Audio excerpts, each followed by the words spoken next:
Welcome back, beautiful souls, to our 12th episode of Spirituality with Kayun.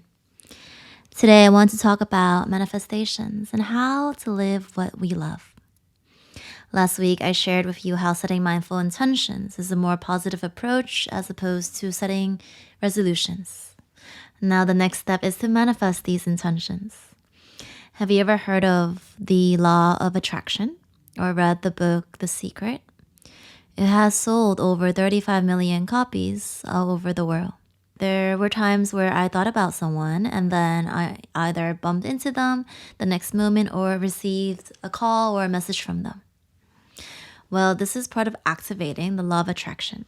And the principle is whatever we focus on will be attracted into our lives. If our focus is on a person, then we will inevitably attract them in some way or form.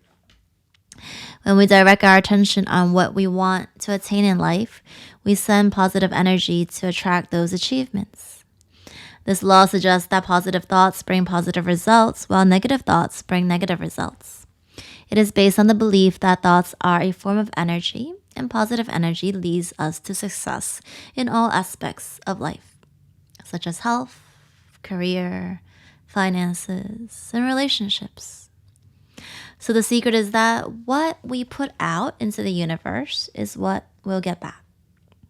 Manifestation is a real thing as long as we believe in ourselves and put our mind into it. Buddha says, what you think, you become. What you feel, you attract.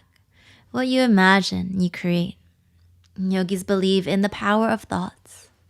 Thought is a vital yet subtle living force. The mind actually assumes the form of anything it contemplates on. When you think of an object, your mind shapes itself into the form of that object. When you change your thought, your mind also changes its shape.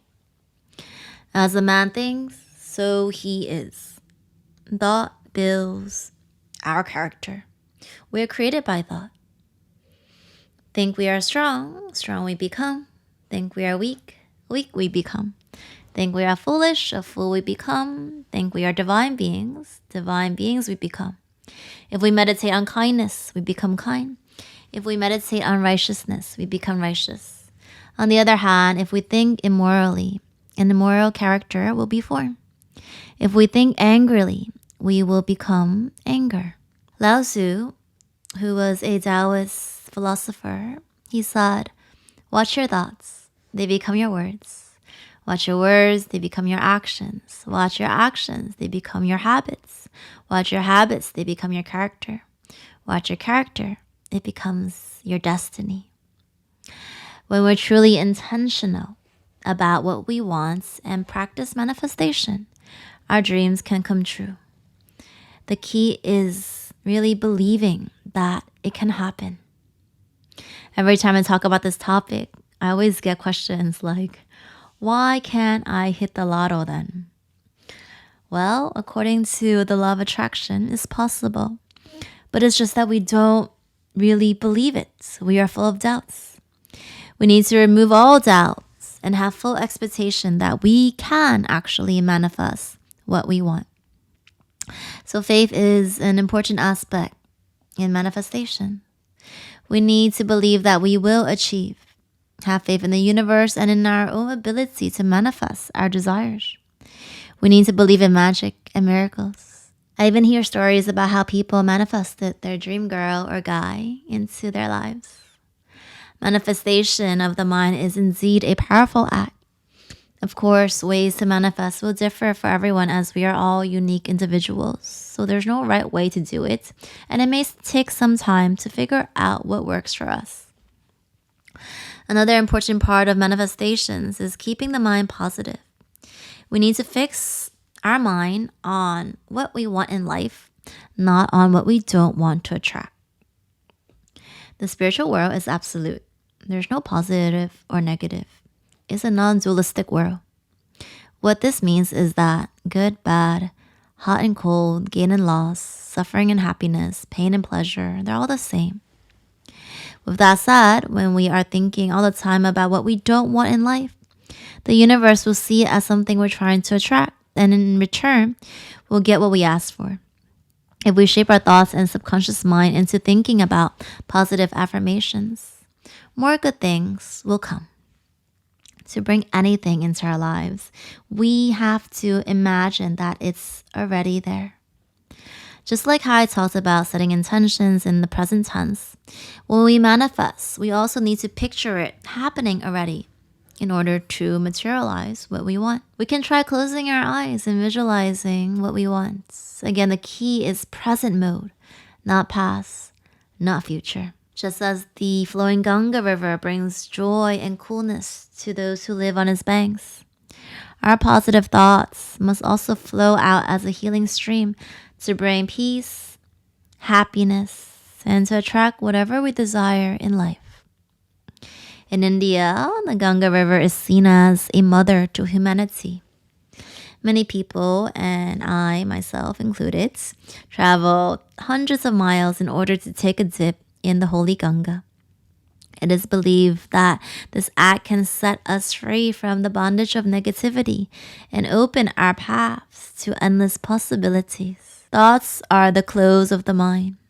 Changing our clothes after the bath symbolizes the removal of all our negative thoughts, which includes emotions such as anger, fear, hatred, anxiety, jealousy, and egoism.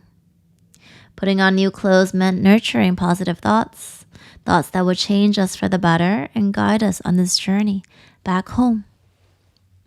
Even if we can't go to the Ganga River right now, we can always train our mind, use the power of visualization, and imagine ourselves bathing in the Ganga to eliminate all the negative energy, the obstructive self-talk, and bad karma.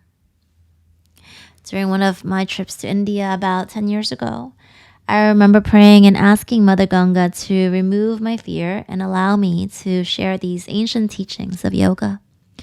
When she thinks it's time, of course. I used to dream about teaching and spreading love and kindness all the time. There was a period of time where I dreamt about it every night. It gotten so serious that I found myself sleep teaching as opposed to people sleepwalking. It took me a while to start living my dream, but it was something I visualized almost every moment at one point in time. Actually, when we remove all labels, prayers and manifestations are quite similar, or even the same. Praying to the divine or the universe and visualizing our blessing are ways of manifestation.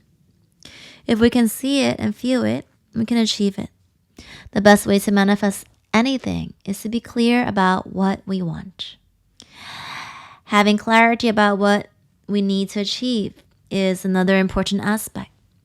If we are confused and constantly changing our minds, the universe will receive mixed signals and be confused as well. Of course, manifestation doesn't work on its own.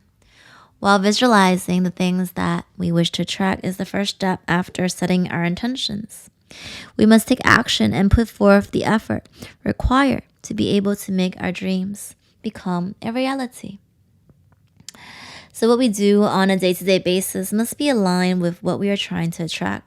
Otherwise, our efforts will become useless. While some people think manifestation is for lazy people who don't want to work, it's actually the opposite. And the law of attraction is a method to push ourselves closer to our goals through cognitive shifting or mental redirection, which means following and believing in this law takes effort. Isn't it easier to go through our lives while trying to accomplish our goals on an autopilot, right? Rather than consciously focusing on our goals and aligning our lifestyle around our intentions. We get what we give. Let the universe see that we are indeed doing the work. We manifest our goals through visualizing, positive thinking, writing, reading, praying, imagining, dreaming, and believing. When I don't see results immediately, I remind myself to have a little patience and not give up so easily. We can work on releasing any doubts we may still have in the mind. If we're at a place in our lives where we're not so happy about it, know that there's always a way to get to where we want to be. For the longest, I felt stuck and wanted to quit my office job. It took me a long time to finally leave my job because I didn't have faith that it would work out. I was afraid of letting go of my career in the corporate world. I was worried that I wouldn't be able to make a living from the hobby. I was concerned about what my parents would think, how everyone else would think. I didn't want to start all over again. I was scared of being a failure. And the list just goes on. There were a million reasons that I gave myself to just stay in my comfort zone. I was struggling for over a year or two. And then, when finally I made the decision and set my mind on what I wanted to do, the whole universe just conspired to make it happen for me. Remember, we are the creator of our own reality. And don't let a few obstacles or detours stop you from living your dream. Sufferings are blessings in disguise, and detours may just lead us back on to the right direction. We can always remind ourselves of our intentions or repeat the affirmations like a mantra. Lastly, trust divine timing. Sometimes we aren't aware that we aren't ready for what we want in life yet. The universe knows what is best for us, and everything will be revealed to us when it is time. Once the goals are manifested, have a little patience and let the universe work its magic. I hope you too can use this secret to live what you love and love what you live. Thank you everyone for listening. So if you have any sharing, I'd love to hear your thoughts and how you're manifesting your intentions. You can find me on Instagram, KUN_. Have a great morning or evening wherever you are. The lights within me bows to the divine lights within you. Namaste, everyone.